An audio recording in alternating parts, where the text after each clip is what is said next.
Hey YouTube, it's Mike. All right, so we're going to talk. I know you think this is just some clickbait to talk about politics, but actually, what I want to do is I want to talk about mental health and I want to talk about specifically codependence.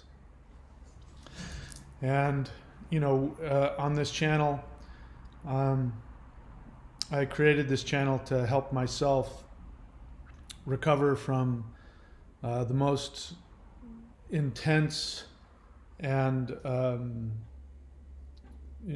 compressed toxic experience of my life, which was having a romantic relationship with somebody who had extreme undiagnosed untreated borderline personality disorder. And so this channel has been about helping people to recover. Part of that is to acknowledge the damage and the abuse that you go through, while simultaneously taking full responsibility for your interaction in that abusive relationship.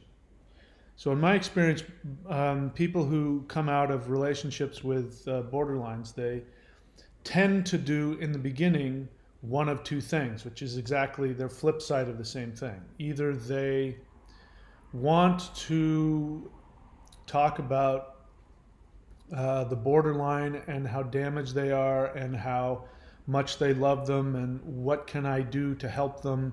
They know that they've been hurt and abused, but their main focus is trying to reconcile within themselves, how to fix the problem. So they end up thinking about how to save the borderline and get the borderline to love them. Or if that hasn't worked, usually that hasn't worked and they've been discarded, and the reality of that they may not ever be brought back into the relationship, then they go through the rage. And so in the rage, the codependents will demonize the borderline and talk about how evil they are, how they're really a narcissist, and how they were lied to and manipulated and used and deceived, and how, go on and on blaming the borderline. So as I've said before, the anger is really helpful. And in the beginning, it's especially helpful because it helps you identify the abuse that actually took place, the abuse that you've been co-signing or sweeping under the rug in order to keep yourself in the relationship and make it work. And then when that becomes impossible, then what comes out is the rage. And then it goes from wanting to make excuses for the borderline to absolutely demonizing them. And then that rage allows you to separate. So you can imagine that when it comes to identifying this and healing from it, you run the risk of, when you, like, if you've ever been in a relationship with a borderline and you suggest to them that perhaps they have borderline personality disorder, perhaps like me, you experience a tremendous negative, just rageful. They may rage and split on you just for that. That may be that you're this horrible person, and then, as you know, they turn around and they project onto you, and they try to gaslight you sometimes into thinking that it's your fault and you're the one that did it and you're the abuser. And you'll find that narcissists, Freudian slip there. You'll find that borderlines love to call people narcissists. And so they will want to turn you into a narcissist.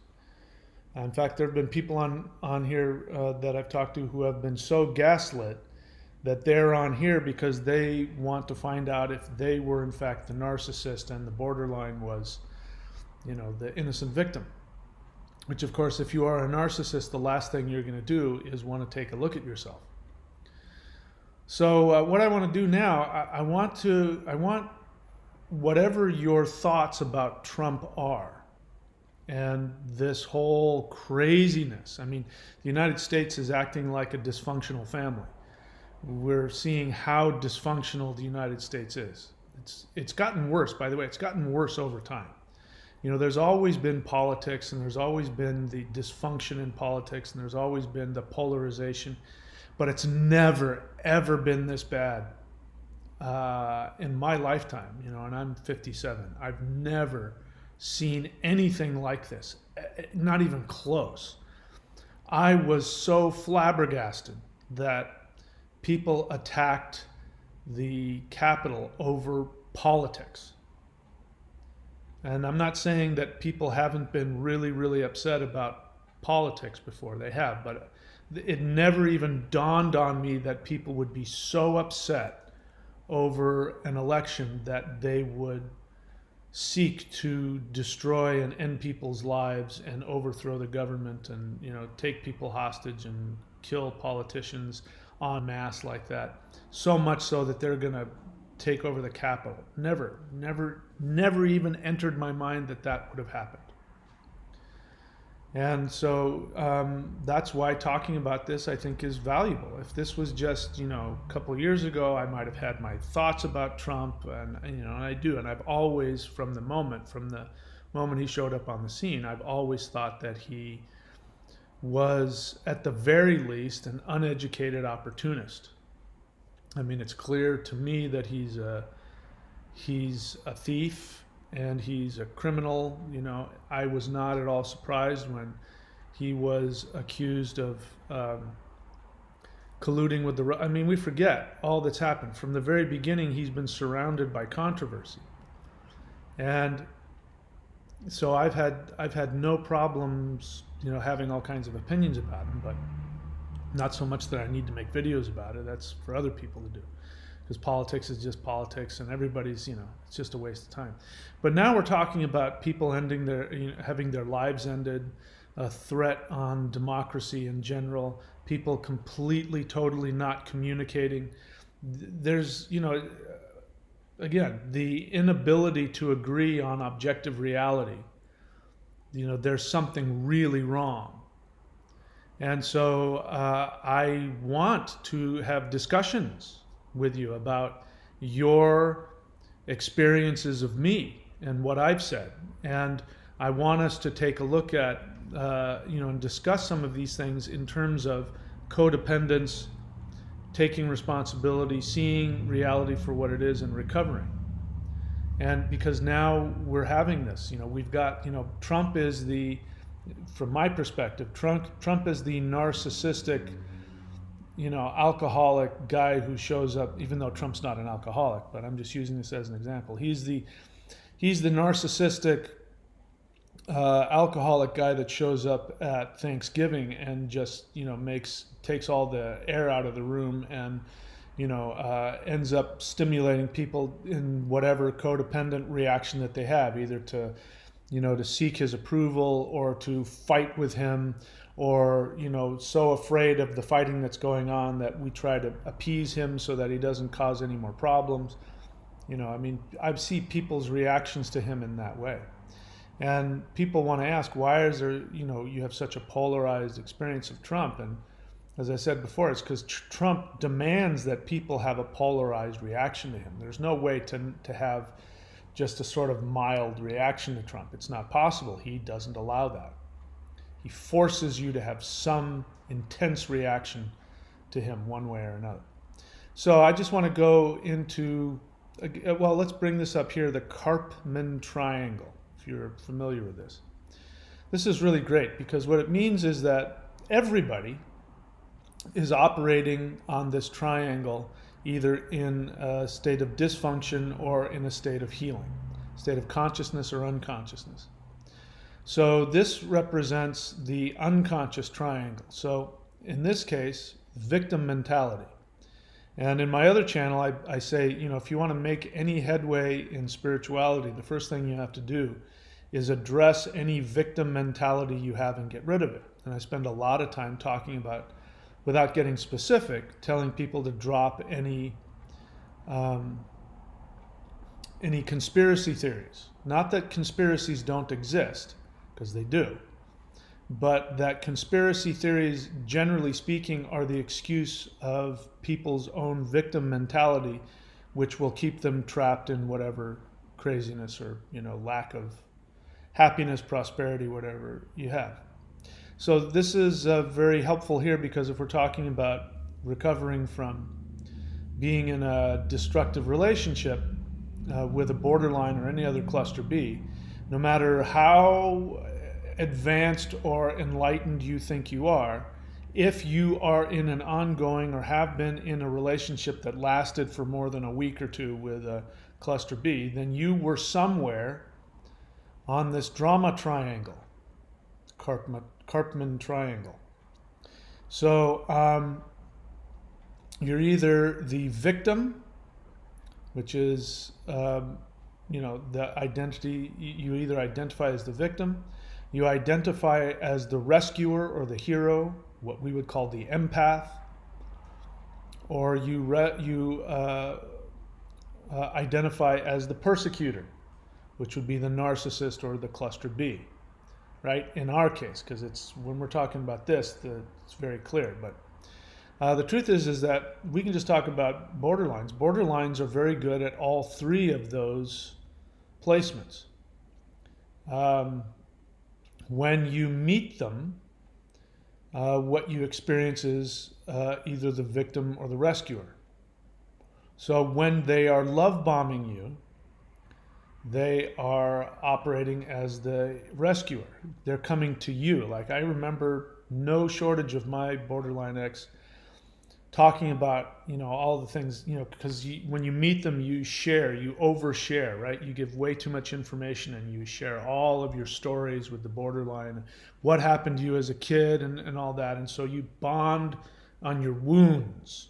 They share all of what they went through and their past partner did to them, and they're this. And so you share this victimhood together, and that's your bond, your wounds. And then you talk about how you're going to take care of each other. I went through that. My borderline sat there, talked about how she was going to heal all the things that my mother did, and she's going to heal all the things that happened from my fiance passing away and what my ex-wife did to me. And she talked how, so she was the rescuer there. I was playing the victim in my wound. And then that would switch, of course, and then she'd share her, she was physically abused, ex-boyfriend was a narcissist, and then I'd be the rescuer and I'd go and rescue her. Until the borderline splits, and then the psychopath comes out, and then they become the persecutor, and you become the victim. You're no longer able to rescue them, you're now the victim. And there's a role that everybody prefers to be in. If you're talking about being with a narcissist, then that's a more clearly defined thing where they're the persecutor and you're the victim and the rescuer. Family dynamics, usually there will be, the narcissistic husband, the codependent mother, and the victim child. And if you don't play your part, then everybody becomes a persecutor. And I was talking about that last time, that people who identify as codependents and empaths, when I start revealing my thoughts about Trump,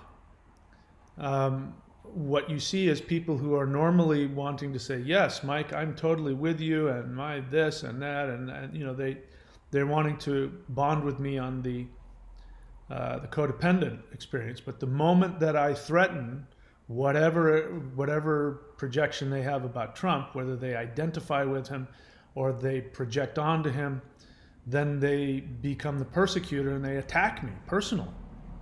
They get very personal because I don't think the same way they do about Trump. And so I really want to analyze that. I want to analyze our reactions to this. So let's get into some comments. In order to do that, I guess I have to bring up the comments so that we can take a look at them. All right, so let me get to that. My apologies, I should have had this ready before I went. All right, so let's see. I designated this. Okay, I don't have to deal with that. All right, so let's see here. Here's an interesting one. Maximilian says he is like the opposite, talking about Trump. He is like the opposite of BPD. Trump's self-identity is extremely structured and strong.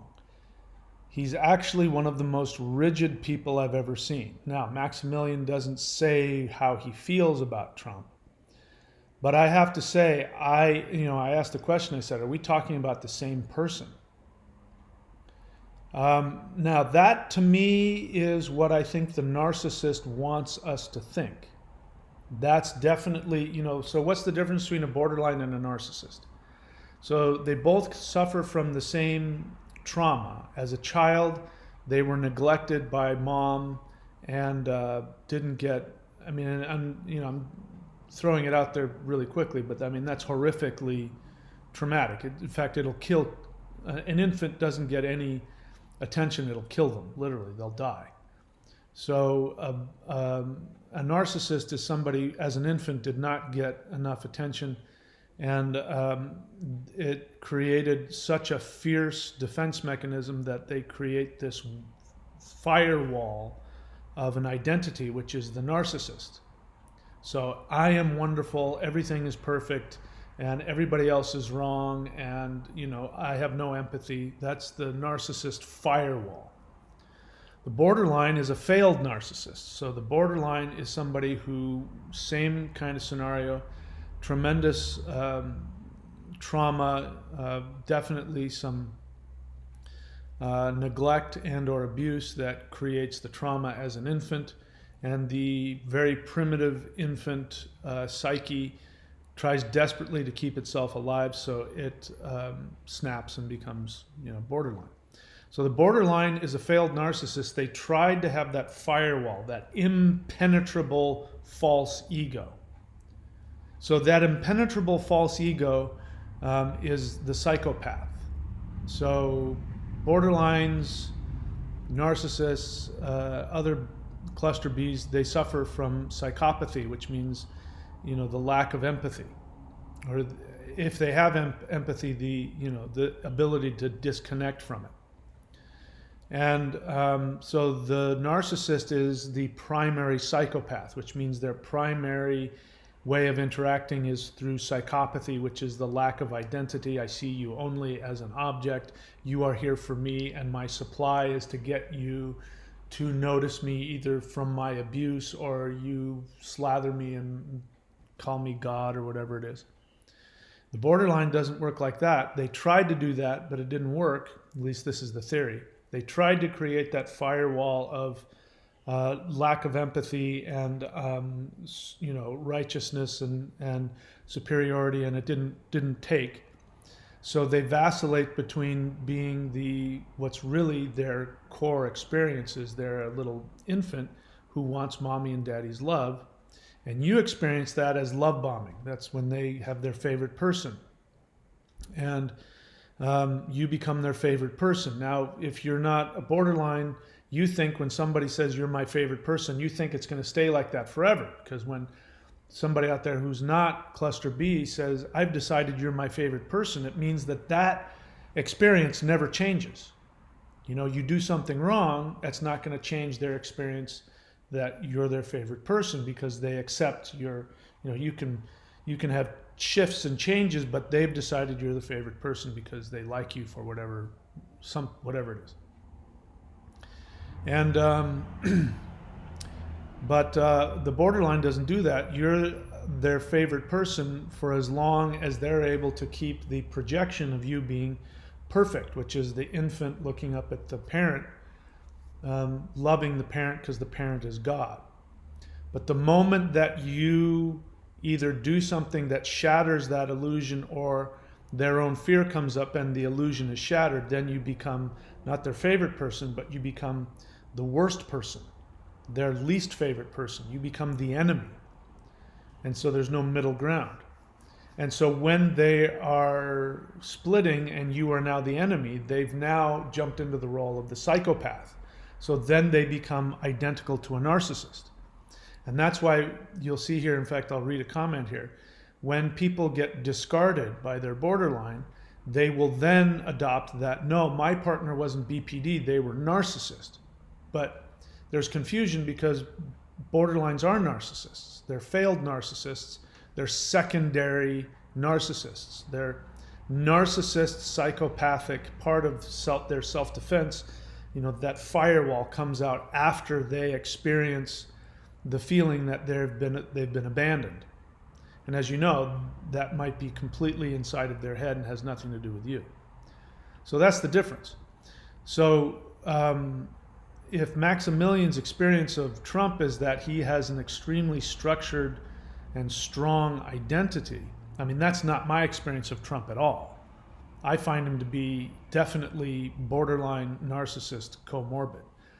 But I could say, assuming I'm right, that's because I don't have a codependent projection or response to him. So that means I can see when the last thing he is structured, and that he has no plan whatsoever, and that he's completely operating from pure narcissistic cluster B impulse. In fact, I would say Trump is the least structured person I've ever seen. It's amazing to me that he functions at all. And we're seeing now he's not functioning at all. He can't even control what he says and does. So that to me, when I read this comment that Trump's identity is extremely structured and strong, that gives me the experience that Maximilian is responding to the narcissist firewall that he presents, and that's his response. That's maybe he's projecting onto him his dad, who he saw as very structured and strong. Because I don't see that at all. Him having strong opinions and speaking his mind, that's not structured and strong at all. It's just him, that's again the narcissistic, childish need to have an opinion about everything and feel strongly about everything. And he's very self-oriented, so he has a lot of strong feelings about what he believes and what he wants from any given moment. And I guess that can come off as being structured and strong. But anyway, to me, that's what I see. There's some kind of projection onto Trump that he doesn't have.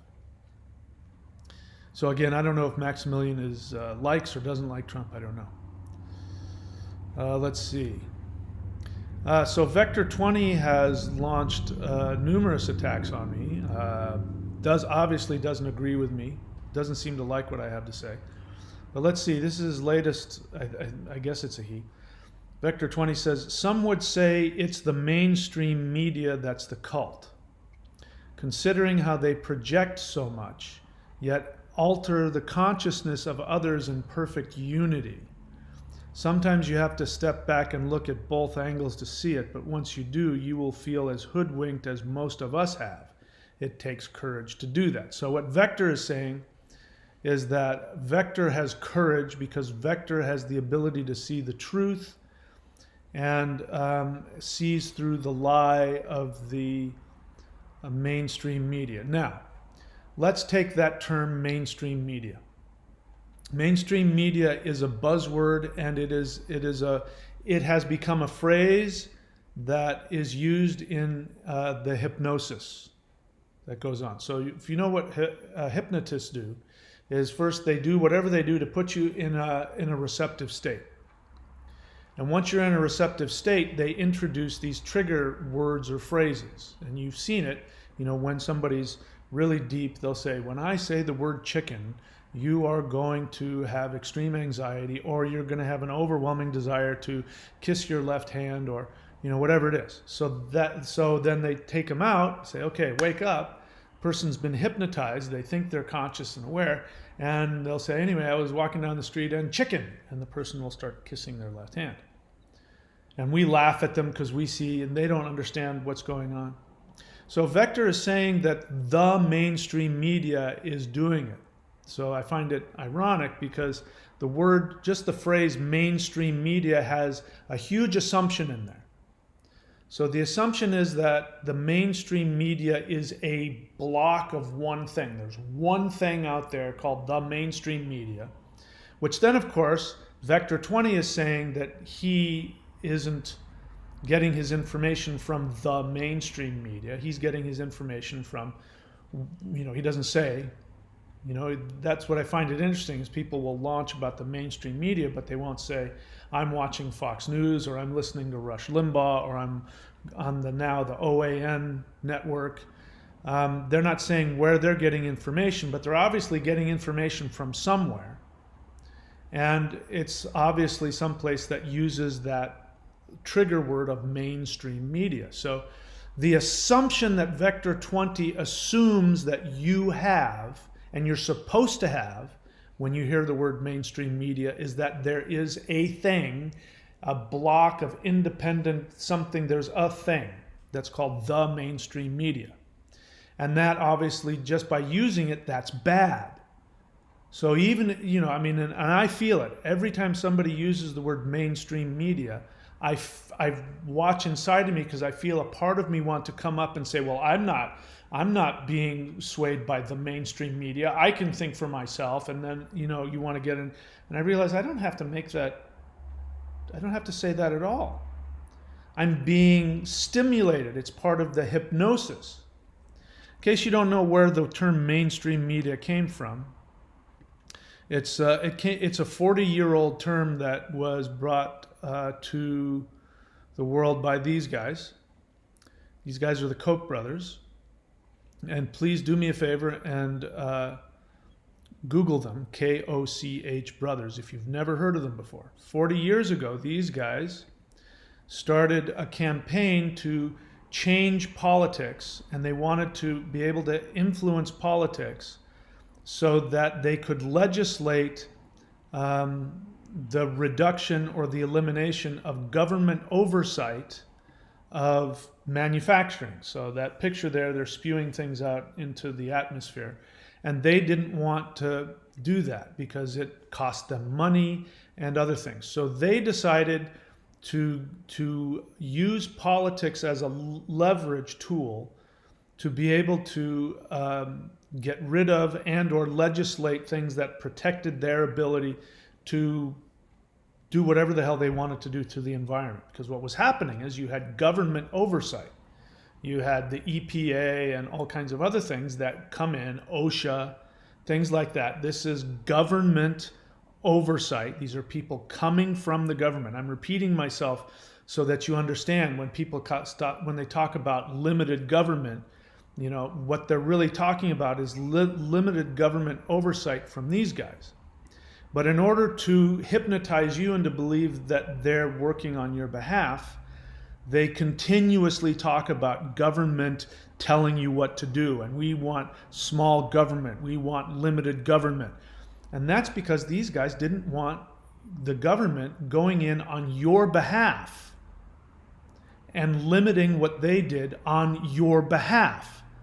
Because up until that point, it was assumed. I was alive then. I remember. It was assumed. We just assumed that the EPA and other things like that were good. They were taking care of us. They were watching out for us. They were protecting us, that this was democracy at work, that our democracy created, because democracy is rules of law, we create laws and limitations so that other people can't take away your freedom, your liberty, and your right to pursue health and happiness. And so we understood the EPA was there for us. We put them there. We decided to create a government for the people, and the government is going to police things like tyrants and big business so that we won't have to be controlled and minimized. But these guys don't want you to think that way. So what they do is they go in and they start giving politicians lots of money and saying, here's what we want you to do. And so they introduced this term called the mainstream media. And obviously, over time, if you repeat something over and over and over and over and over again, it gets in. And so now all somebody has to do is say the mainstream media, and you don't stop for a second to have any critical thinking to go, what does that mean? Does that mean every single news reporter, every single journalist, every single newspaper that isn't associated with alternative? And what is alternative media? The alternative media is right-wing media. It's, Fox News, which is now teetering on, not knowing who it is right now. it's Rush Limbaugh, it's on the extreme scale, it's InfoWars, it's the OAN network, I think it is. That's now alternative media. So what this guy is saying, he's not coming out and saying who he listens to, but what he's saying is, I listen to the other side, therefore I'm listening to truth. And you, if you're not listening to the media that I listen to, then you are listening to the mainstream media, which is trying to take away your freedoms. It's all smashed in. The word mainstream media has taking away your freedoms, taking away your guns, taking away your, taxing you, telling you what you want to do. And then you associate that with the other, whatever politics you don't like. You can say, oh yeah, the liberal mainstream media. So now you've got these two strong trigger words that are designed to get you out of your critical thinking, to acknowledge that there's multiple channels. There's CNN, CBS, NBC, there's NPR, there's all kinds of other even smaller liberal independent. There is no the mainstream media. So it's ironic because he's now saying that all of these other people are hypnotized by the cult of mainstream media, when what he's doing at this point is he is simply being the voice of the conservative movement 40 years ago that tried to get rid of government oversight. And when Ronald Reagan came to power, listen to me, when Ronald Reagan was elected, he ran on family values. So they put together family values because family values is mom and apple pie. So if you didn't vote for Reagan, then you weren't voting for mom and apple pie. You weren't American. You were voting for the other guys. And so words like mainstream media, family values. You don't hear the word family values anymore, but that was a big thing. Mainstream media, family values, the liberals, right? The liberal. So again, this is what's interesting, is whenever you have a the this or a the that, you're dealing with somebody who is either consciously or unconsciously trying to hypnotize you and get you to react to all of this, all of the assumptions that are associated with that. So, as you can see, I'm not upset. Do I look upset? Do I look personally hurt because of this? No, I'm telling you what I see. Now, what's interesting is that all I have to do is I have to say Trump is a narcissist, and immediately I am put in the camp of the liberal left. And I've never once said where I stand or don't stand. I mean, I haven't even said anything about Biden or anything like that. I am not trying to polarize it, Biden versus Trump. And one of the things you see with Trump from the beginning, it was, again, Trump versus Clinton. Clinton lost the election. It was 4 years ago. They still, at least the last time Trump had his last rally, they were still screaming, lock her up. Because that's part of, when you're going to hypnotize somebody, you have to have the other side. You have to have the devil. It's like God and the devil. And so they still have to bring it up, because it then fires you up to then respond to all of these charged trigger words like the mainstream media, the liberal left, the socialist agenda. And it just assumed that if you're not part of whatever, your political thing is, you're a socialist now. So it's not just the other side, but now you're a socialist. And as you know, socialism and communism are the same. So you're already a communist. So I find it ironic, the exact thing he's trying to say other people are doing is exactly what he's doing. And let's change the word around and see if you hear what I'm saying. So let's change mainstream media to right-wing media. Some would say it's the right-wing media that's the cult, considering how they project so much, yet alter the consciousness of others in perfect unity. Lock her up. Lock her up.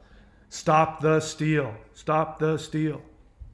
Sometimes you have to step back and look at both angles to see it, But once you do, you will feel as hoodwinked as most of us have. It takes courage to do that. So here's the thing. I've never felt hoodwinked. Vector 20. I don't feel hoodwinked.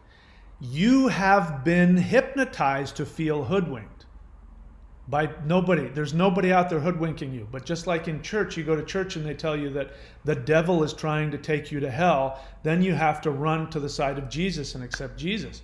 In this case, the mainstream media, the liberals, the socialist agenda, they're trying to take away our guns, our rights. They're trying to tax us and force us to have homosexual sex. They're trying to do that to us. I can't believe I was hoodwinked this whole time. I'm now part of the other side, and I'm part of the alternative. So for me, what I hear you say is you're projecting onto me exactly what happened to you, because I don't feel hoodwinked. I don't feel anybody has done it to me. I've been very clear from my whole life. I've been able to see both sides in the politics of both sides. I'm able to listen to media, whether it's CNN or whether it's Fox News, and I have the ability to tell when somebody is talking about journalism or when they're spouting their opinion. The only way I would be hoodwinked is if I was incapable. And that's part of what I'm hearing here, which is, again, codependence. I don't know what to believe. No, daddy's an alcoholic, but yeah, and he beats mom, but it's only because he loves her, and I don't know what to believe anymore. The cognitive dissonance. What you're telling me is that the cognitive dissonance for you is so traumatic that you have to see the other side as them who are hoodwinking you. And it's pure projection, because the exact opposite is what's happening. Let's see what else. This is an interesting one I'll have to deal with on another time, but I won't do it. Somebody about the difference between being an empath and a super empath, but we'll save that for another video. Let's see, Benny Pickerel. Now he's responding to my latest video, do Trump's followers have Stockholm Syndrome, which is what I was saying last time.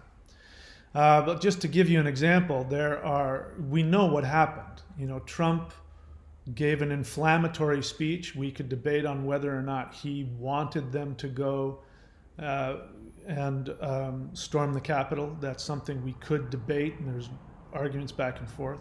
But we cannot deny the fact that he incited people to disbelieve in the election, claimed he was robbed, and he told thousands of people to walk down Pennsylvania Avenue to the Capitol to, help to help support or help convince. It was very clear. He wanted them to go and create a ruckus.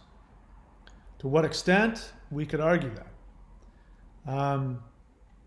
But what you have now is, just for one example, you have Republicans who are afraid to speak out against him because as what has happened with, what's his name? I forget the guy's name. The guy that got accosted, Trump's ally that got accosted in the airport, Lindsey Graham.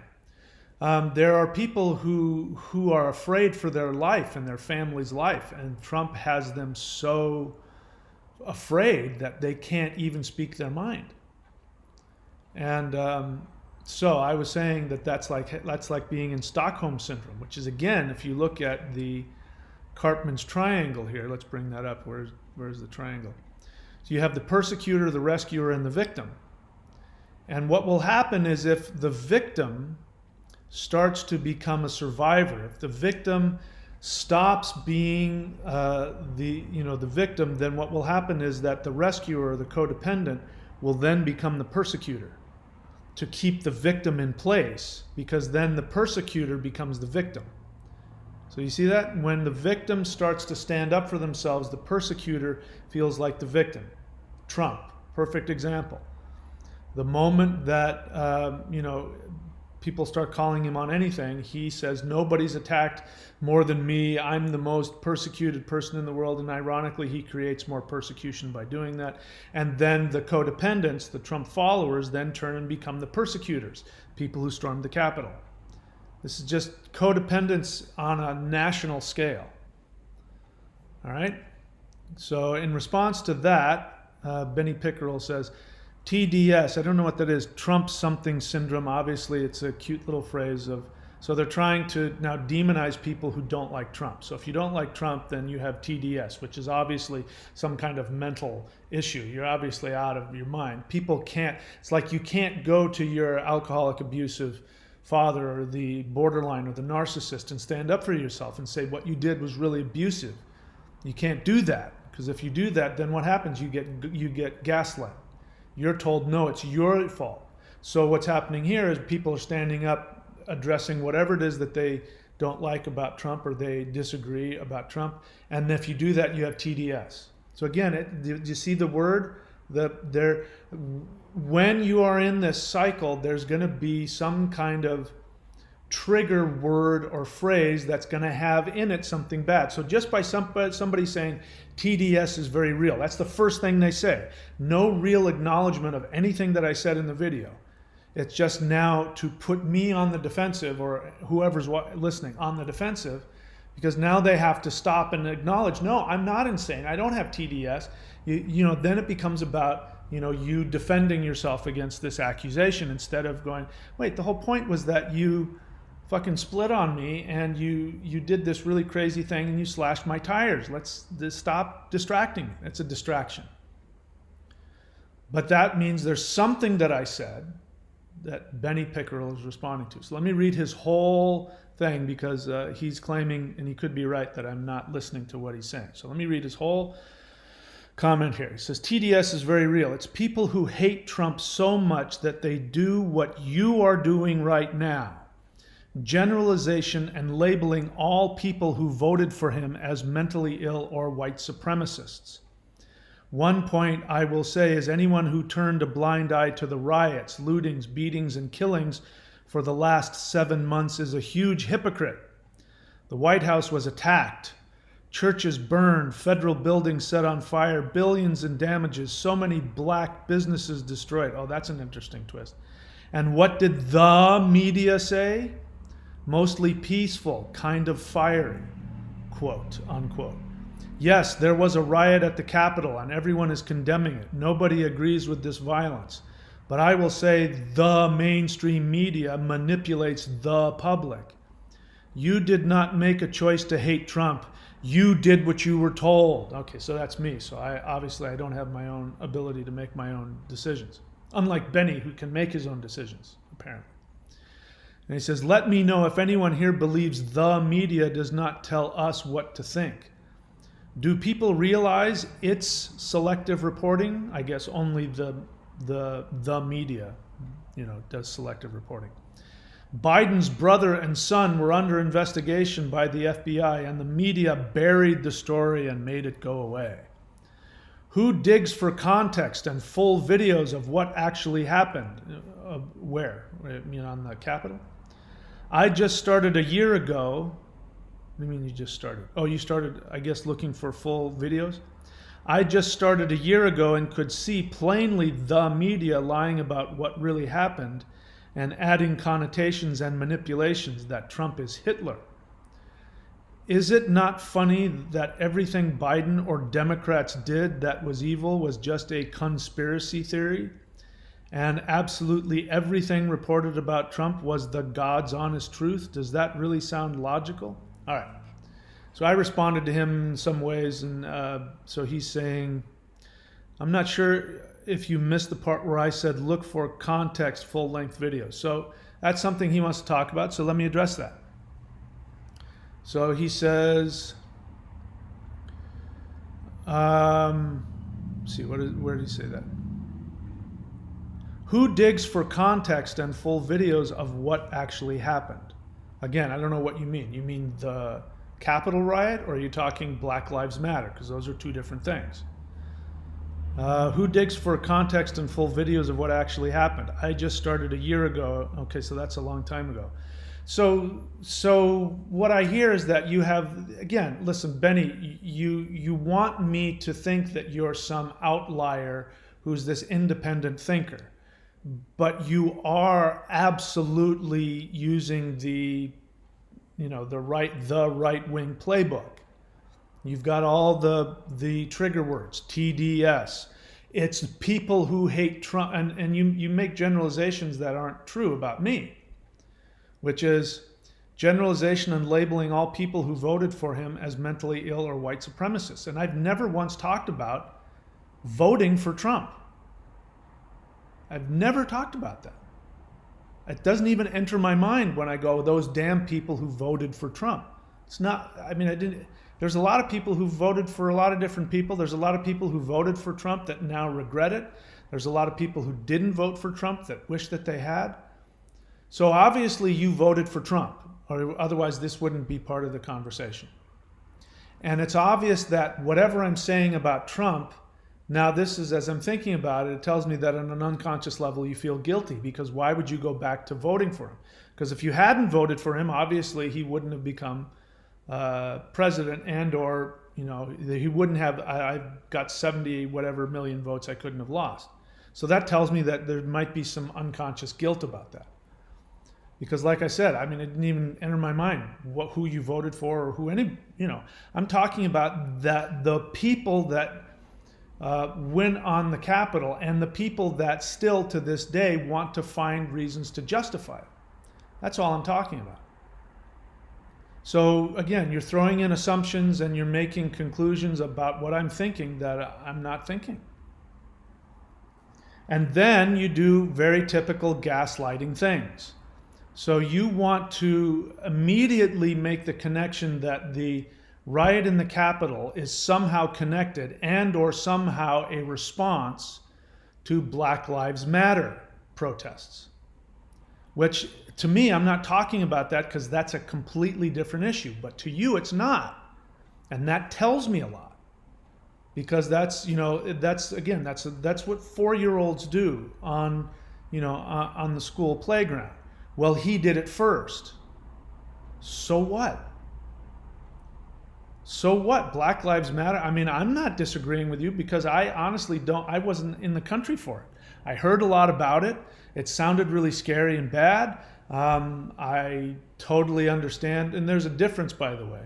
There is some differences, you know, people fighting because they think Trump lost the election and blowing up the Capitol building is not the same as an entire race of people who feel that they're being targeted because of their race, and they can say, here are all the people that were killed by cops. And then we can have a discussion about how they express that. And I honestly don't know. I wasn't there. I don't know enough to know if the protests were violent or not. But it's a completely different issue. So again, this is very much like the codependent. This is what codependents do. It's a very codependent, childish sort of, you know, they did this, tit for tat. Let's polarize everything. Since they did this, it's okay for us to do that. You know, and people, one guy asked me, you know, on my other channel, when are you going to make a video about Biden? And I said, why do I need to make a video about Biden? He said, well, are you going to be fair and make a video about Biden? I said, why do I need to do that? What does one have to do with the other? Why does there have to be this childish this or that? Very codependent. So this person says that if you haven't gotten enraged about Black Lives Matter, then you're a huge hypocrite. Because according to him, I am labeling all people who voted for Trump as mentally ill or white supremacists. I'm not labeling all people that voted for Trump as mentally ill or white supremacists. I haven't even talked about voting. But it is a fact that white supremacists love Trump. That's a fact. We both know that. So, you know, the thing is, if you don't have any unconscious guilt about it, then there's no need to do that. In other words, you could be there. Let's say, you know, that there's two people voting for Trump. One's a white supremacist and one's not. The one who's not isn't going to say, I'm not like that guy, because he knows he's not like that guy. He doesn't even have to bring that guy up. But here you've already brought in race and defense of, you know, I'm not a white supremacist. So I can feel the unconscious guilt, which tells me you're in conflict about it. You're in as much conflict about it as I am. I'm not running away from it, though. That's the difference. I don't have to justify it. I didn't vote for Trump, but even if I did, it's okay with me to go, I made a mistake, if that was my feeling. So Benny, you haven't said if you thought you made a mistake or not. So why are you bringing it up? Do you see the codependence in there? Do you see that? Maybe you don't. Let me see. He says, and then he goes on to talk about the mainstream media manipulating him. So in other words, everything we're hearing has to be wrong if it's coming from the mainstream media. So again, that no, you don't understand. Yes, Dad beats me when he drinks, but it's only because he loves me, and you don't know what he's been through, and you can't call him an alcoholic. You don't know him like I know him. That's the argument you're making. The mainstream media. I mean, I've been watching the mainstream media, or what you would consider to be the mainstream media, and I'm inundated with more and more videos. So to answer your question, has anybody looked at entire videos? Yeah. And the more that you look at the entire videos, it's getting worse and worse and worse. I mean, people getting hit over. People clearly MAGA hats and with pipes and bombs, and you're seeing these.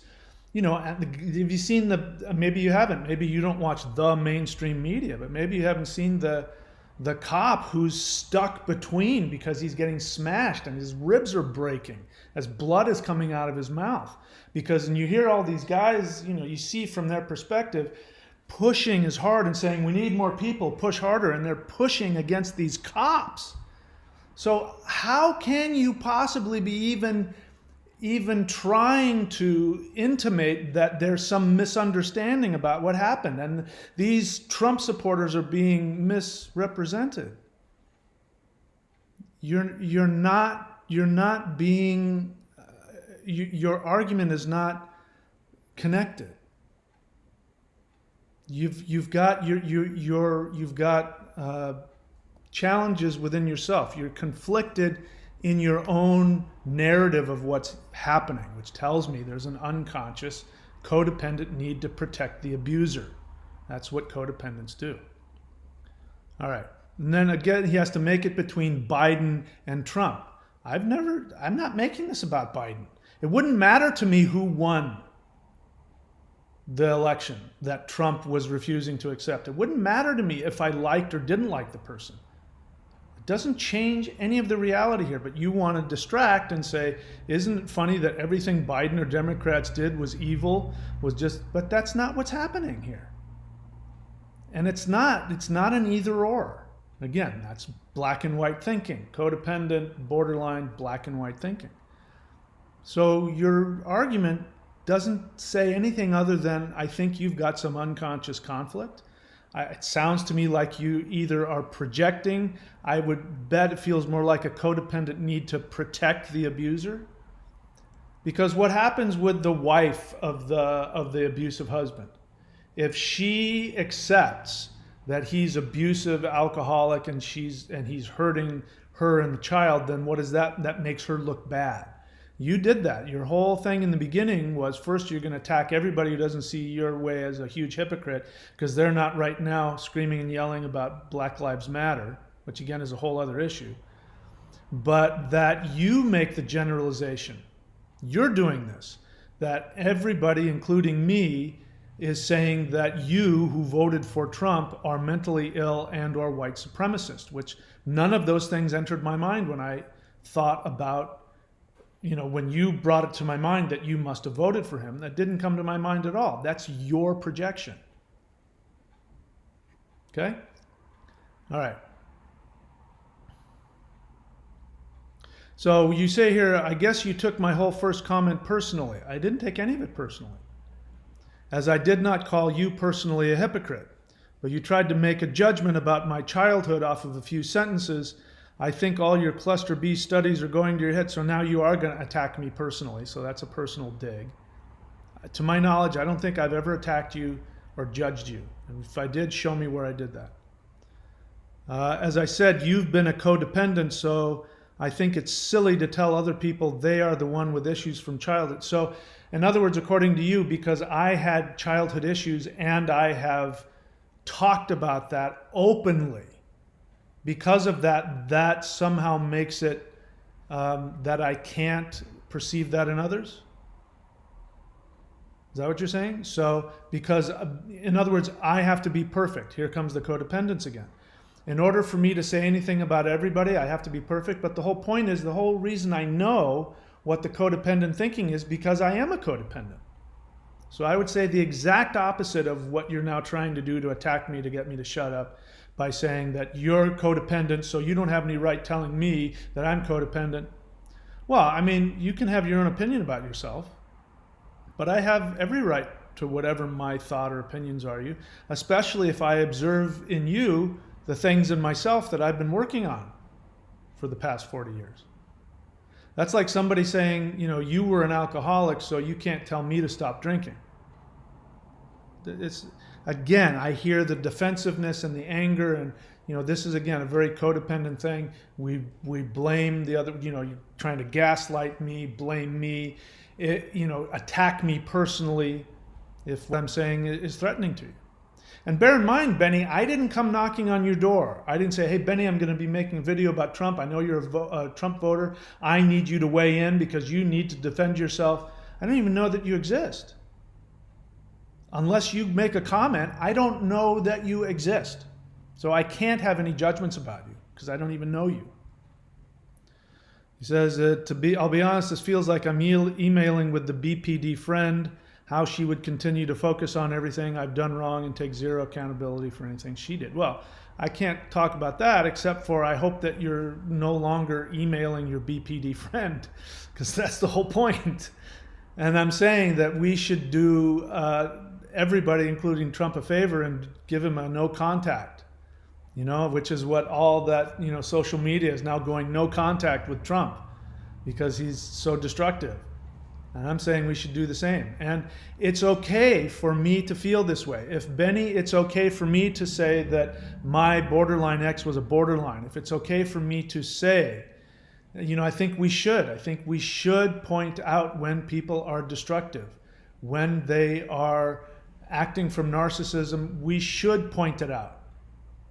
You know, and don't do the codependent thing of just don't say anything, just pretend it's not happening. Which is what you're telling me to do, and I'm not going to do that. I mean, this channel is not about getting anybody to like me. I never made this channel in the hopes of getting a bunch of people to like me or agree with me. I mean, if people stop watching the channel, I'll stop making videos. So you can appeal to all, you know, try and push me in all those different directions, but I'm not going to respond to it. Let's see what else. Henrietta, this is an interesting one. She says, even I know the election was a fraud and I'm a Democrat. Now, here's where I see the codependence come in. She says, sure, Trump is a narcissistic asshole, but considering what he's been through, I honestly can't blame him. Yes, dad beats mom and he's, you know, he spent all of our rent money on hookers, but you don't understand what he's been through. I mean, he's been through so much. You don't know what his dad did to him. Codependents on this channel say that about borderlines when I'm telling them, you know, they're abusing you and you don't owe them anything. And what are you doing? Every time that you stay there and co-sign them, you are helping them stay sick. And there's numerous times where they've said, but you don't understand. She's been through so much. Somebody has to take care of her. Yes, she's hurt me and she's done all of these horrible things, but she can't help it. I agree that she can't help it, but it doesn't necessarily mean that you have to take care of her. So because so you admit Trump is a narcissistic asshole, but you say that you can't blame him because of what he's been through. So anyway, I don't think I need to say anything more about that. What else? I think there's a couple more here. I may have run out. Let's see. Oh, Benny Pickerel earlier started. So this is, let's see.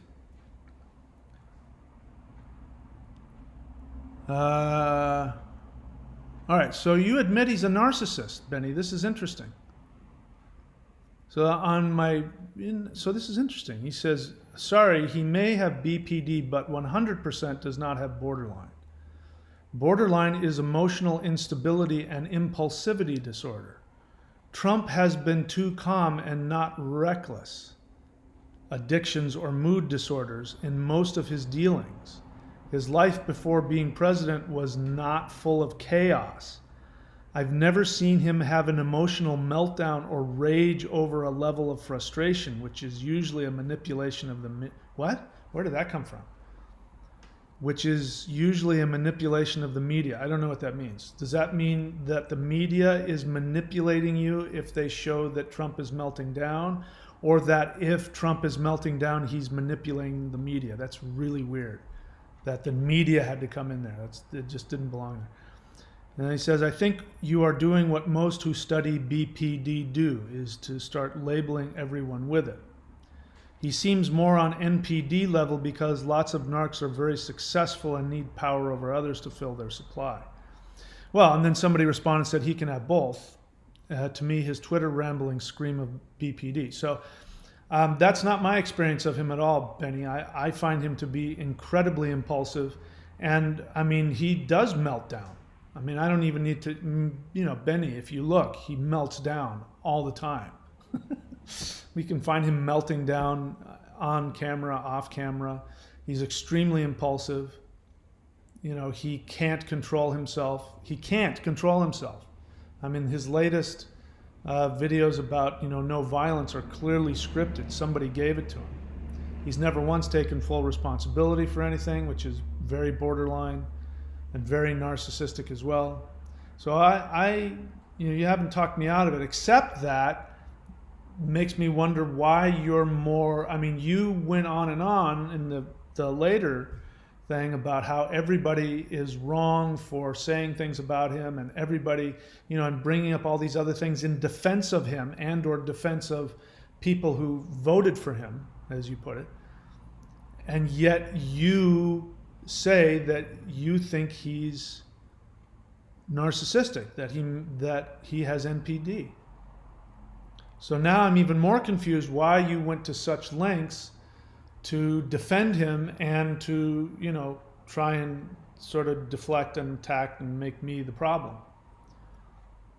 Anyway. Vector 20 comes back again and says, owner of this channel talks nonstop about how shitty his BPD ex-wife is because she has BPD. We all know that's not true. I've gone out of my way to say quite the opposite. Turns out the channel is a BPD. What else? Then he gets really personal. He says, I've heard the same story from so many guys. Maybe she got excitement out of fucking around, which that's not what happened. I don't know if you mean by fucking around, sleeping around. That wasn't the issue with us. And that really put a dent in your psyche. So, is this a projection? Is this what happened to you? If so, I'm sorry, that sounds painful. That's not what happened with us.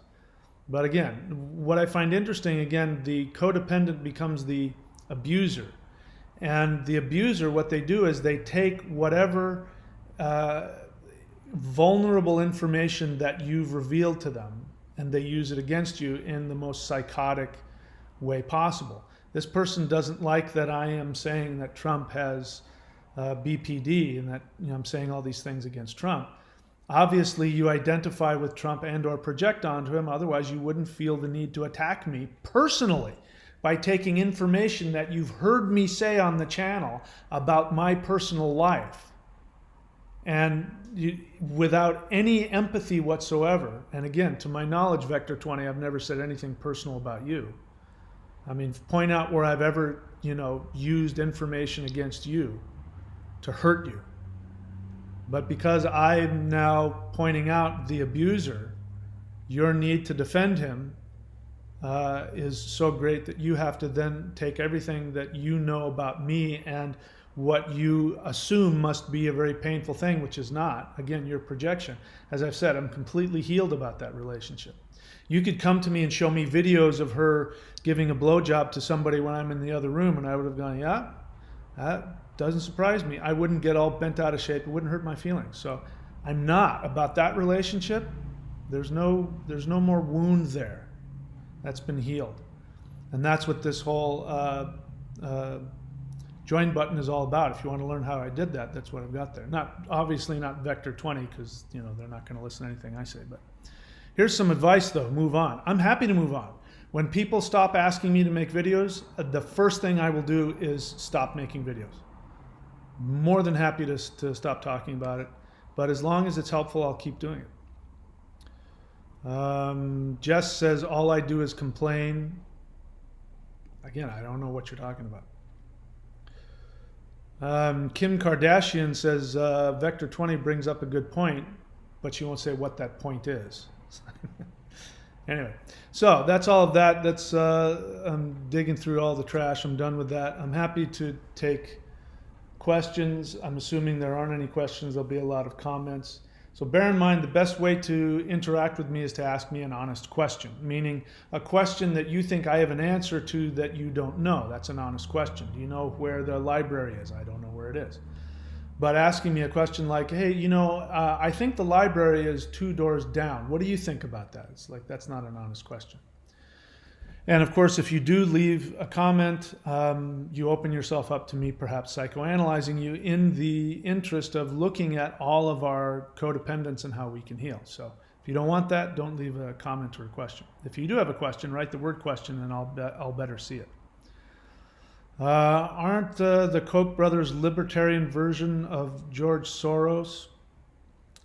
They have invested in both libertarian and Republican, and that's again because libertarian is freedom. So they use that as a smokescreen to give them freedom from taxes. So they're opportunists. They're unlike the born-again Christians who want to be Republican. And again, there's a lot of Republicans who aren't born-again Christians. I just want to be clear about that. But I'm just talking about how it's used. So they're opportunists. They'll use whatever. I mean, if Democrats, if the Democrat Party worked for them, they'd be Democrat. They're not. It's not about the politics for them. It's about the money. They're trying to manipulate politics in order so that they don't have to have any oversight. So.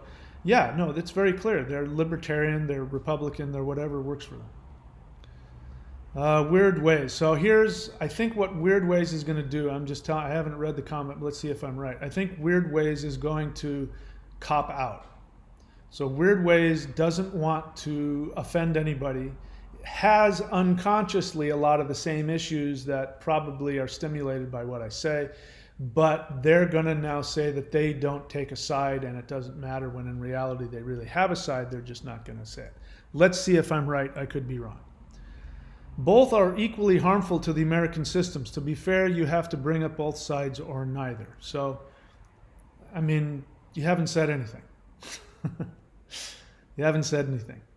So I'm not going to say that I was right about that. There's something here. There's an unconscious agenda in that you haven't made clear yet. Why you need to say the obvious, because that's obvious. Why you need to state the obvious to sort of put yourself in a safe place, I don't know yet. So maybe I'm wrong. Let's see. Ilan responds about George Soros, which I don't care about. So if you have a question, write the word question. Weird Ways. What are your thoughts on the various Democratic politicians and the media outlets that promoted the riots from the other side? I've already talked about that. Again, that's not a question. That's not an honest question. You want to make a statement. You're shoving an assumption down my throat, which I don't necessarily need to agree with yet, but that's an assumption. The assumption is that Democratic politicians and the media outlets promote riots from the other side. Why would you even say that? Again, the whole Black Lives Matter thing is a completely different issue. Why does that come into the discussion about, we're talking about what Trump did and what Trump's followers did? That's a unique entity in and of itself. The only reason somebody would bring up somebody else is that you feel connected to them. Either you consciously or overtly agree with what they did and you think that it was stolen and these people have the right to protest which, by the way, there's a difference between protesting and taking down the Capitol. But why is that even in the argument?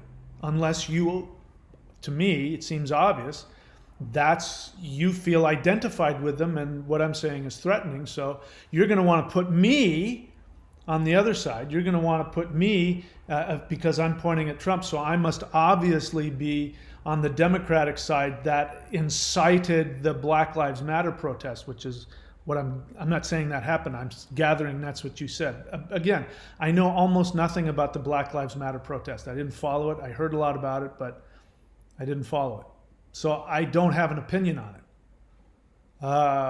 I have no problem accepting the possibility that Black Lives Matter protests were violent. I saw enough stuff to see that there was some looting and damage, so I can see that.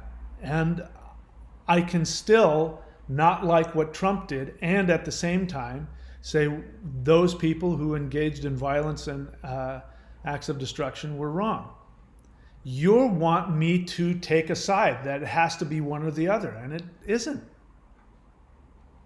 And they're not connected. Unless, again, you want to make excuses, in which case, like a 4-year-old, they say so-and-so did it, or so-and-so made me do it. Again, that's a 4-year-old response.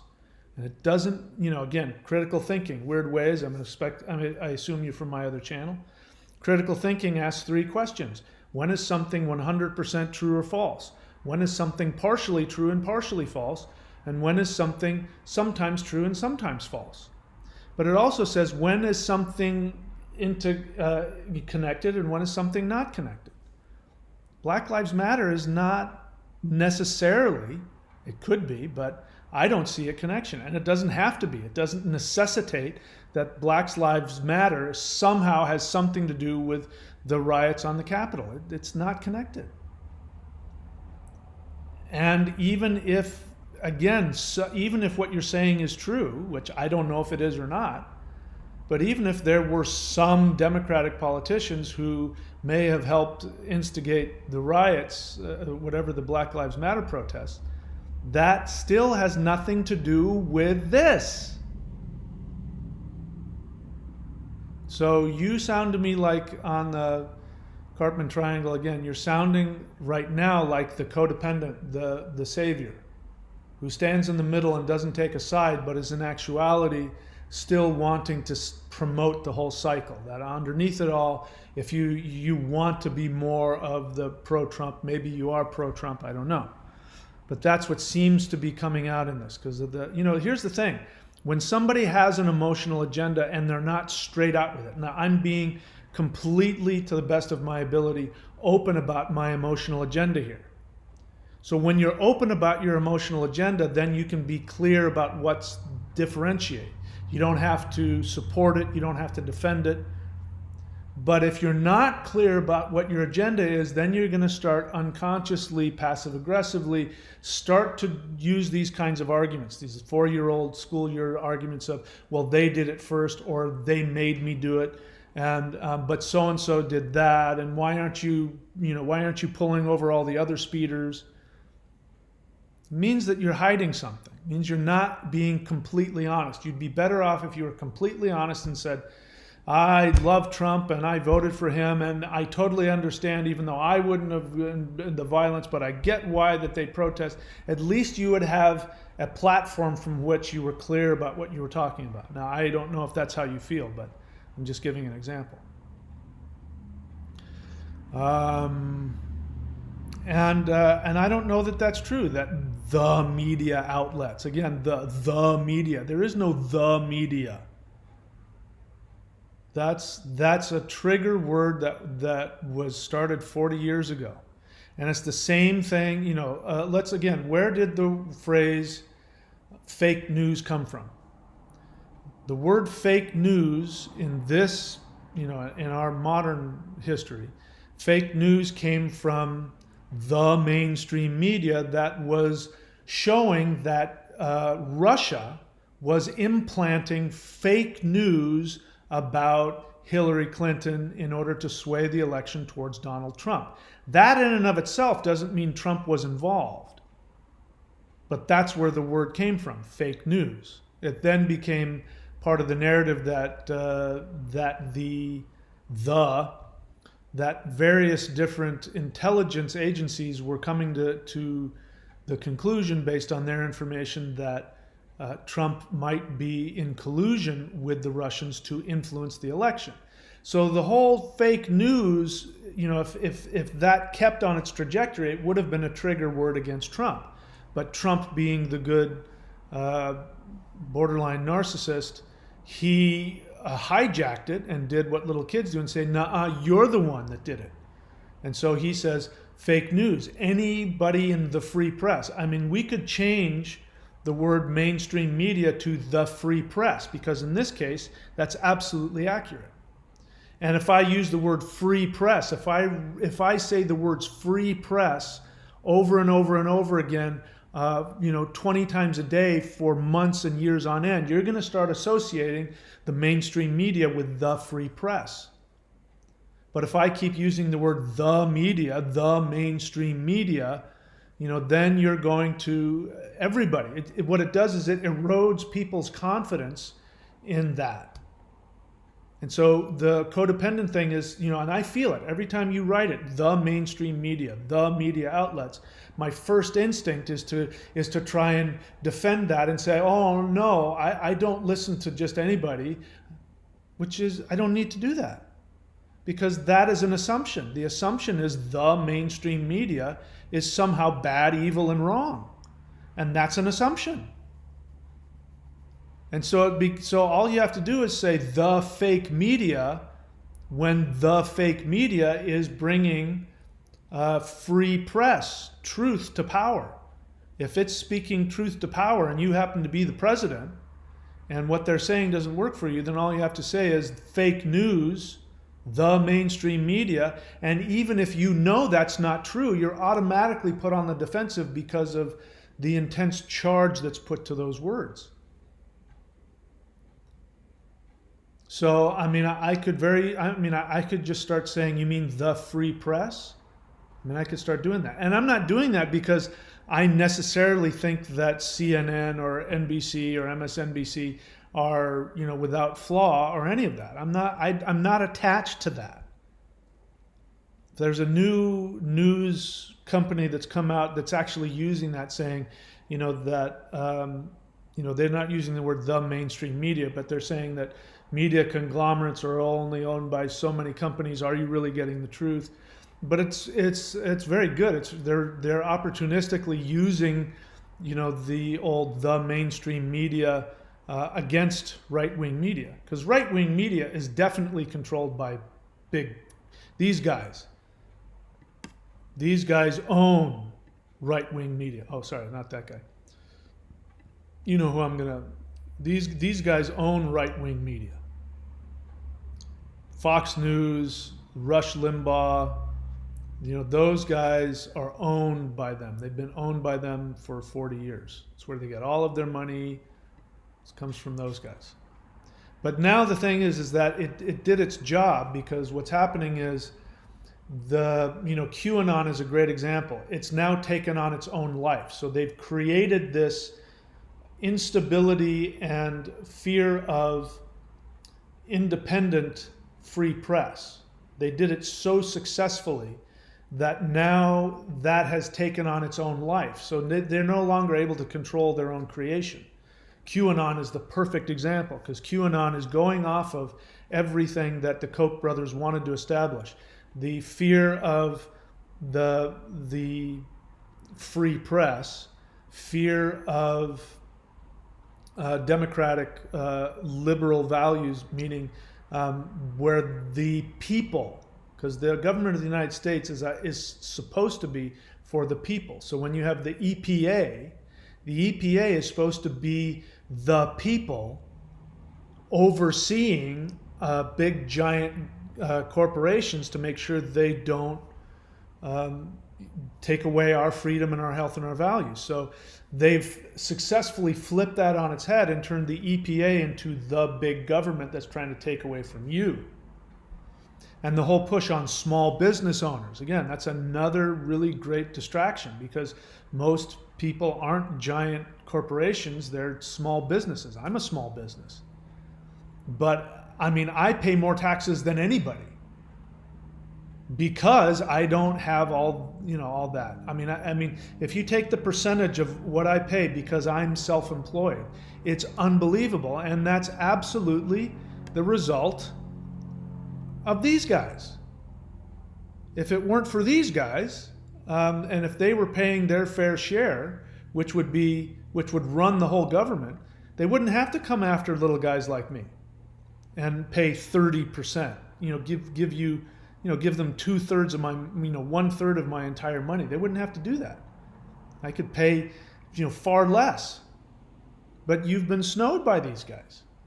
And you're proving it to me. Every time you use the word the media, the liberal, the this, the that, you don't even know. You don't even know how much you've been manipulated. And of course, you're going to get mad at me because, like anybody who comes along and says, "Hey, your dad's an alcoholic. We need to do an intervention." What's going to happen? The whole family's going to go nuts until you get the hell out of our house. Who are you? This is none of your business. That's what alcoholics say. What I do to my body is none of my business. See, what else?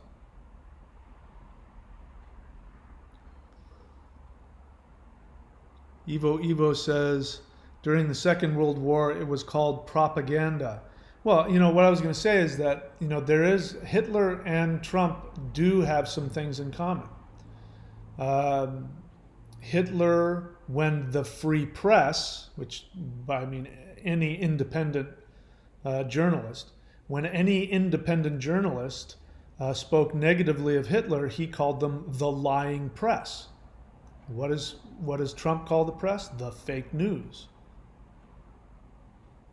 And we all know, even those of you who are fans of his, if you stop for a second, you know that that's not true. You know it. You unconsciously know that he is abusive.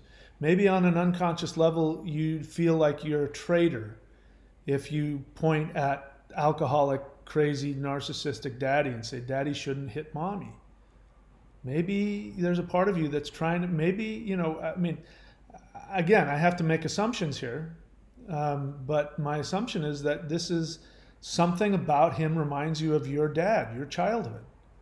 Because again, the biggest disconnect in all of Trump is born-again Christians.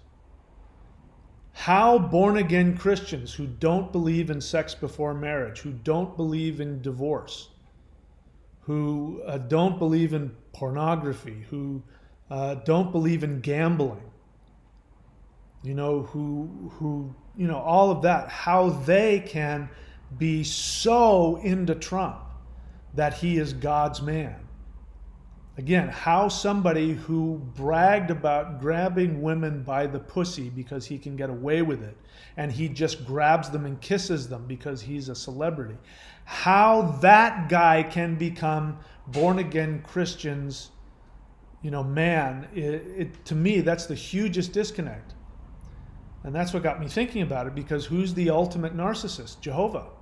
Who's the ultimate abuser that you codependently throw everything away in order to look up and justify? Is Jehovah. And so Trump is acting like Jehovah. He's acting like a narcissistic, abusive, parent. And that's why so many people, that's why half the population loves him. I think because, almost half of the population of the United States has some kind of dysfunctional childhood that it triggers in them. Even if that dysfunctional childhood is that you were born and raised in, the neighborhood Baptist church. Because the cognitive dissonance there of, this is the guy who says that he grabs women by the pussy and he's been married 3 times and he obviously doesn't love God, but yet I see him as God's man because why? Again? Oh, because he's Republican? Because he doesn't like Mexicans? Because he, all the stuff that's really associated with that Jehovah's born-again Christian, narcissistic, judgmental, the judgmental God. I think that's what it is. That's the only way that I can make sense of it. Otherwise, it just doesn't make any sense to me.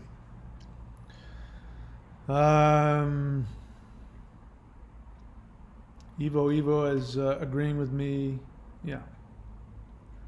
Yeah, and again, let's talk about, the lies of the mainstream media. I mean, again, when it comes to the election, Trump has said over and over and over that it was stolen from him, but we've got 66 court cases with Republican judges, even the judges in the Supreme Court placed there by Trump, Republican governors, Republican attorney generals in different states, multiple recounts. The Attorney General for the United States, Bill Barr, the Department of Justice investigated it. I mean, in terms of, you can't say there's no evidence to say that the election was fair, because all of the evidence that is proven says it was fair. The only stuff that isn't is the sworn affidavits, which is hearsay. Anybody can say anything. They have to prove it. And these sworn affidavits were taken in court and thrown out. So, I mean, that twist of thinking, people can't accept that the majority, and who's telling you this? The mainstream media. Well, either they're the mainstream media or they are the free press that's telling you the truth. So you have to, I was going to say you have to pick one, but, I mean, this is all common sense. If you don't have an emotional agenda, this is all common sense. What else? Weird Way says, why is there such a fixation on Trump? Do I really need to answer that? I mean, do we really need to answer that? I just want you to sit a moment with that question. Sit with that question and just, why are we fixated on Trump? Just let that sink in for a moment. I mean, I won't go into all of the other things that have been swept under the rug. But the reason why we're fixated on Trump is because an armed mob of thousands of people, armed with pipes, bombs, guns, zip cords, went in, broke through the Capitol in the matter of hours, broke into the Capitol building with the intent of taking the government hostage, some intending on murdering and executing people on live television in order to overturn an election that had already been legally certified through the constitutional process of representational government. And he incited them to walk down the Pennsylvania Avenue. And he, for months and months, has been denying that he lost the election. And you're asking this question, why are we so fixated on Trump? He almost achieved a coup d'etat. He almost overthrew the government. And you're actually asking the question, why are we fixated on Trump? You don't see the problem in that question. Why was George W. Bush, Clinton, Obama, or any other politician better? They didn't incite a riot on the Capitol. Can we just start with that? That's why. So Weird Ways, now I know where you're at. You're obviously a pro-Trump person. And at least you should be honest about that. Just own your position. Trying to manipulate this with straw man arguments, what does that accomplish? This is, again, we're talking about this codependence. These are what codependents do. They will defend the abuser up till their own life. They'll give their own life in defense of the abuser. And Donald Trump is an abuser. He's a narcissist. He would, if it were up to him, he would be running this country. He would be king of the United States. He'd be king of the world.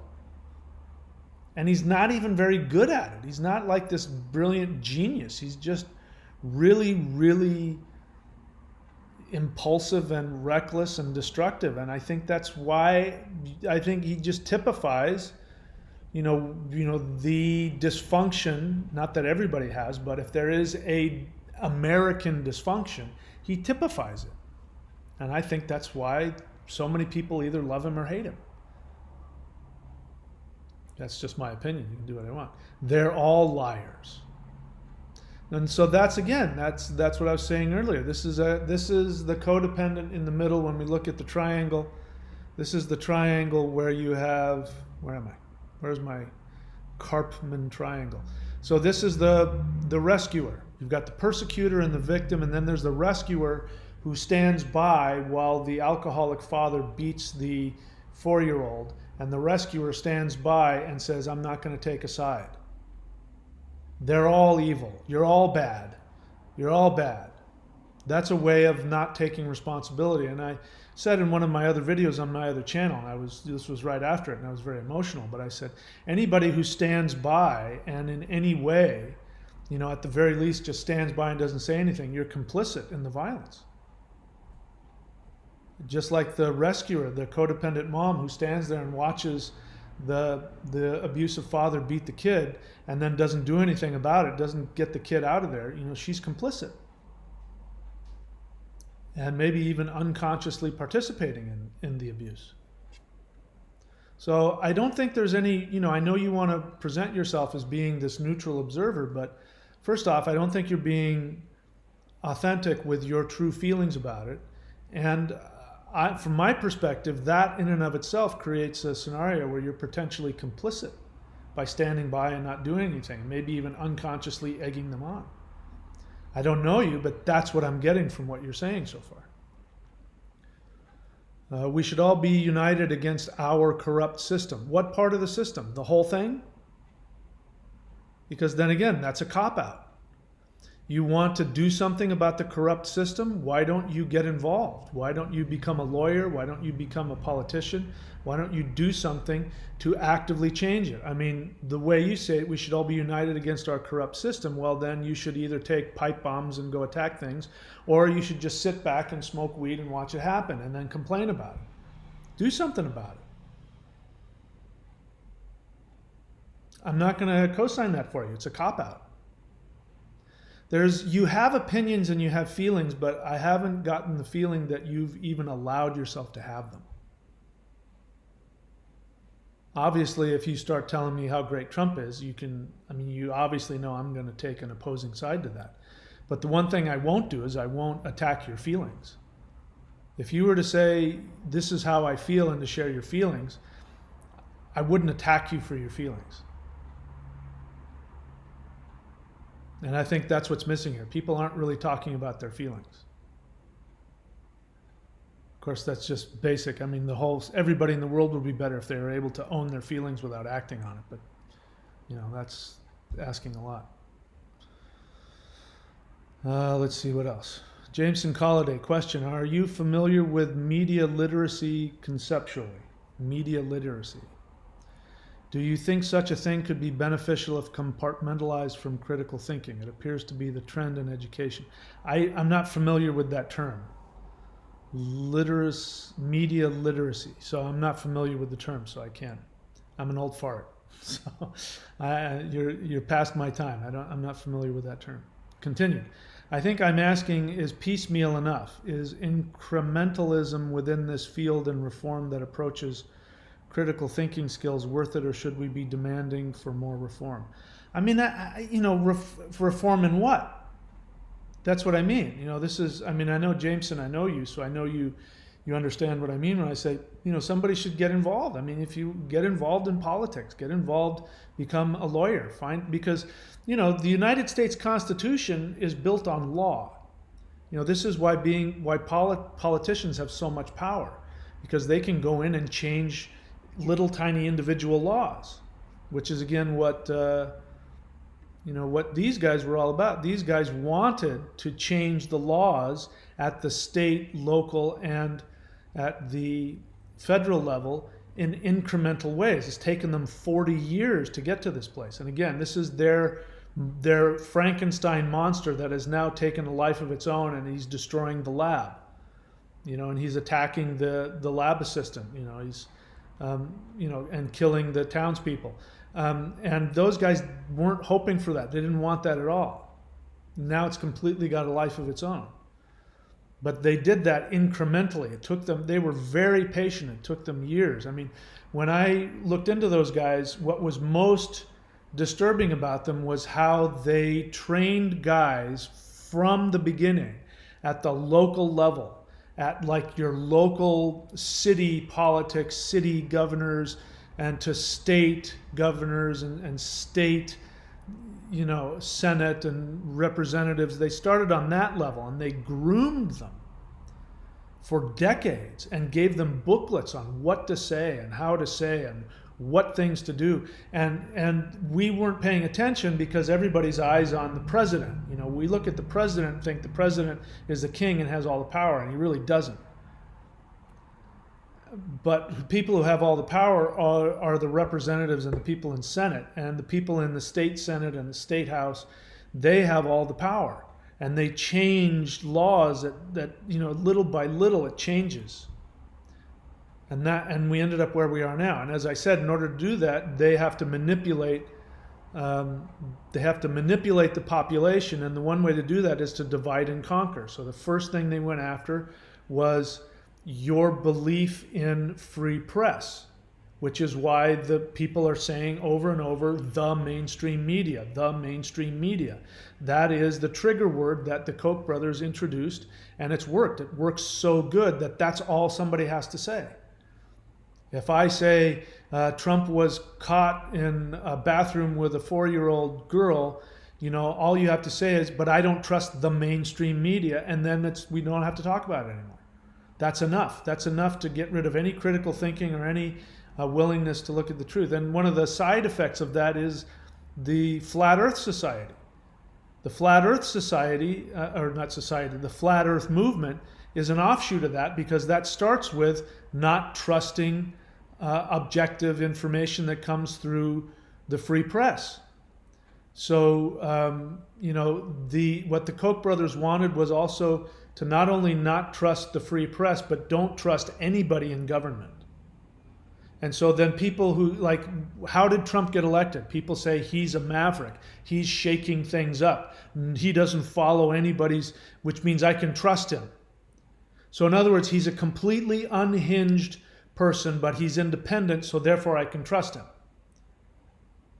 And so that assumes that everybody else in politics can't be trusted. And that assumes everybody who becomes president can't be trusted. So guess who ends up getting to be president? Those people. George W. Bush, great example. People said the same thing about him that they said about Trump. I really like him. I feel close to him. I feel like I could have a beer with him. Well, who are those people who are saying that? Those are uneducated people who don't trust anybody who has more education or more money or more power than they do, because all they know is that they're getting screwed in their paycheck, which is a result of those guys taking away, government oversight to make sure people get, the same, that there's like a minimum wage level, that, all that kind of stuff. All, people taking away your minimum wage, people taking away OSHA protections, people taking away, like I said, environmental protections. Those are laws that were passed by people who were bankrolled by people in big business. Now, the fact is that the liberals, Democrats, they have always been focused on allowing people to have more money. They are associated with socialist agendas like, Social Security and all kinds of other things, which costs money. Now, nobody wants to pay for it. They want to receive it. How many people listening to me wants to give up their Social Security? If you have Social Security, you're not going to give up free money, even though you paid into it. But all I have to say is it's a socialist program, and that's socialism and that's communism. And you go, what? And I'm paying taxes for a communist socialist thing? And yet your mother is living off of her Social security check. And the word even has social in it. Social security. It's a buzzword. Socialism. Socialism is everywhere. Paved roads. Police. I mean, it's all, you can't, this is what I mean. Compartmentalizing things. Using generalizations. You're being manipulated.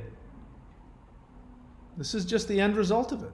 It's just this monster that's now roaming the streets, tearing down buildings. It's a monster that got out of everybody's control. So I don't know if I answered your question or not. Weird Ways thanks me for my opinion. Well, I'm glad you could hear that, apparently, and not take it personally. All right, so anything I want to say before I stop talking here? Let's bring up the Karpman triangle. All right. So as I was talking with my friend earlier today, he knows who he is, the Karpman triangle is you're either engaging with that on a conscious or an unconscious level. Obviously, in this case, unconscious is bad. Unconscious means that everybody's a victim. So what is the main theme of Trump and Trump supporters? They're a victim. On my other channel, I go out of on this channel too. I mean, you're responsible for everything. If you want to heal, you have to take full responsibility for everything in your life. You got your ass handed to you by a narcissist or a borderline. I totally understand. I've been there myself. But you chose to be there. You realize you're out of control. You can't stop chasing after the borderline. You can't stop being hoovered. So the first thing is to take full responsibility and find out what your unconscious emotional agendas are, which are going to be on this triangle. You're the blameless victim. You're the good rescuer. You're the always righteous persecutor. And then if we turn that into a conscious triangle, then the victim is the survivor. So the victim starts to take full responsibility and starts to say, okay, what can I do to improve my life? They're not doing it to me. I am choosing to be here. I don't have to be here if I want. And chooses to go against the system and be their own self. The rescuer, when they're conscious, they stop trying to fix people. So the rescuer then becomes the coach. So the rescuer says, well, listen, I know how I got out of it. If you want my help, let me know and I'll tell you what I did, but it's up to you. I can't do it for you. And if you want, they don't, then it's okay if you don't want to do it. If you want to keep, living with the abusive person, that's your choice, and I give you the right to do whatever you want. The persecutor stops persecuting, but then becomes somebody who offers a challenging perspective, who allows you to make mistakes and is helping you, like a teacher, helping you, challenging you. What this is, by the way, that's my attempt. Whenever somebody asks a question and I say, what is the point of that question? How does that question help you? When I ask that, my goal is to be the conscious end of the persecutor, which is the person who brings the objective challenge. It's okay with me, I say it's okay with me to have any feeling you want.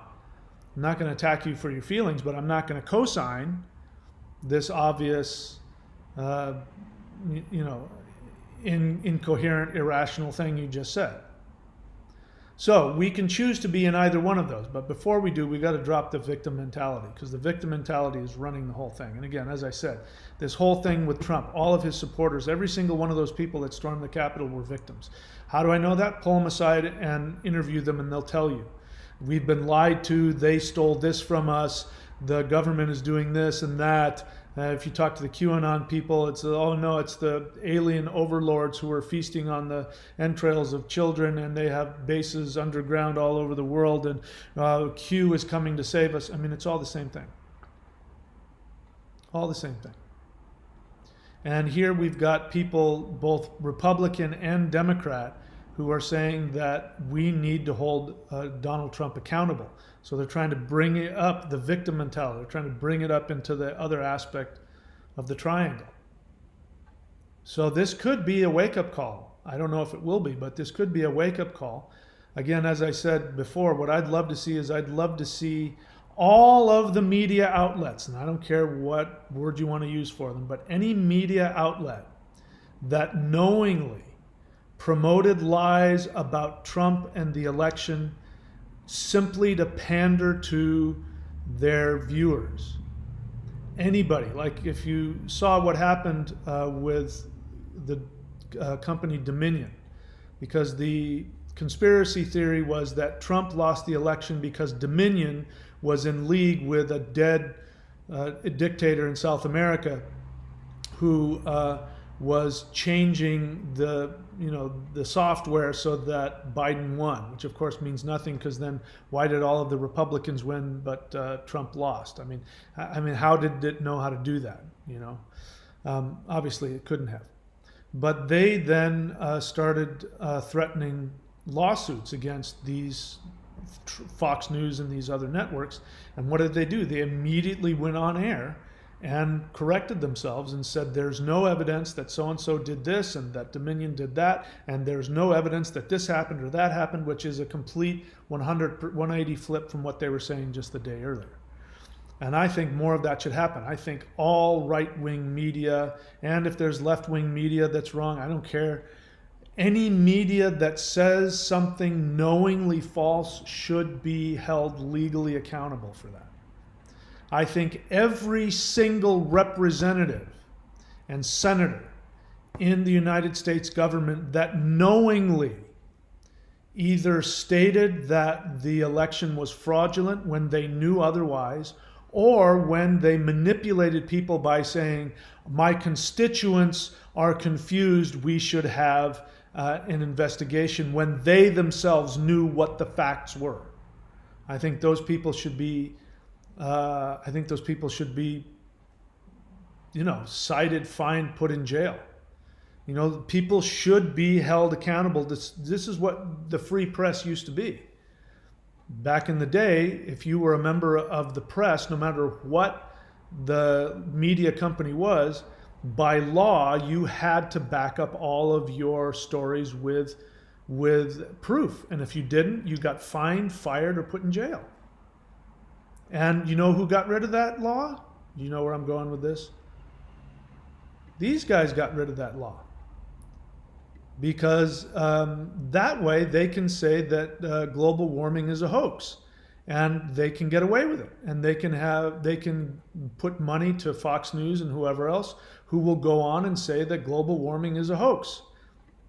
And because you don't know the difference, you accept it.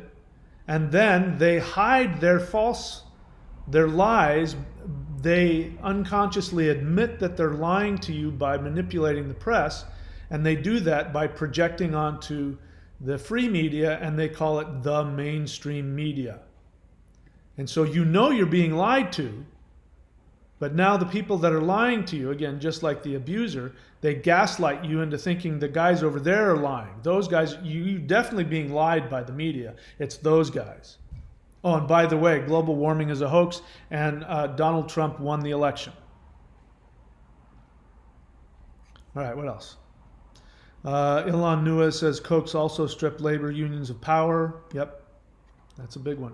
Same thing. They're just, yeah. You get where I'm going. Okay, we're all done. I don't see any more questions, so I'm going to let it go for now. And we'll see. I mean, if this thing resolves itself, I'll get back to just talking about those damn borderlines. and we can all sit there and point fingers and feel superior. So let's hope everything works itself out. Stay safe. I'll see you guys when I see you.